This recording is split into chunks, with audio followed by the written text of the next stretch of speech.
In the refugee camps of eastern Chad, children make kites from debris they find on the ground. Sticks make a frame, plastic bags for the sail.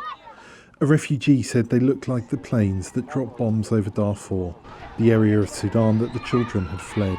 Childhood and the fallout of war sit shoulder to shoulder in the refugee camp in Adre.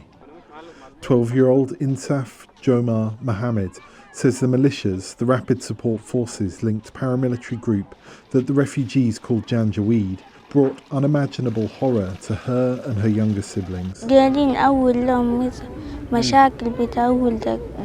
Janjaweed killed my parents by shooting them. We were sitting in our house with my father. My mother was in the house too, and they killed both of them. I saw it happen. The Janjaweed didn't say a word. They just killed them. Mohammed managed to escape Darfur with her aunt and now tries to help take care of her younger siblings, despite her having a disability. The Human Rights Watch organisation describes the paramilitary group's abuses of civilians in Darfur as horrific. In Adre, those orphaned by the violence are not difficult to find. Fatma Ahmed Habib says her brother and father went missing in Darfur, but she escaped to Adre with her mother and remaining family. My mother passed away in the hospital shortly after we brought her here. Life has become incredibly challenging for us, especially given that we are left with nothing as they took all our belongings. Now she must take care of her younger siblings with no parents left to rely on. Yasmin Sharif is Executive Director of Education Cannot Wait, a UN fund for children in humanitarian crises.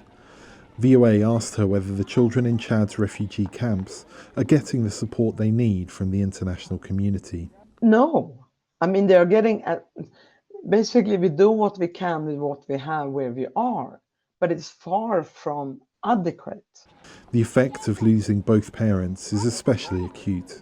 To be separated from your caregiver at a young age normally creates a very strong separation trauma or sense of abandonment. It's very unhealthy for a child.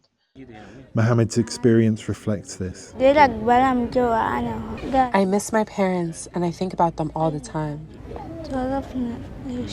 The group Global Esham Relief says the trauma and complexity of refugees' orphan situations can lead to chronic stress with lifelong impacts on health. Henry Wilkins, VOA News, Adre, Chad.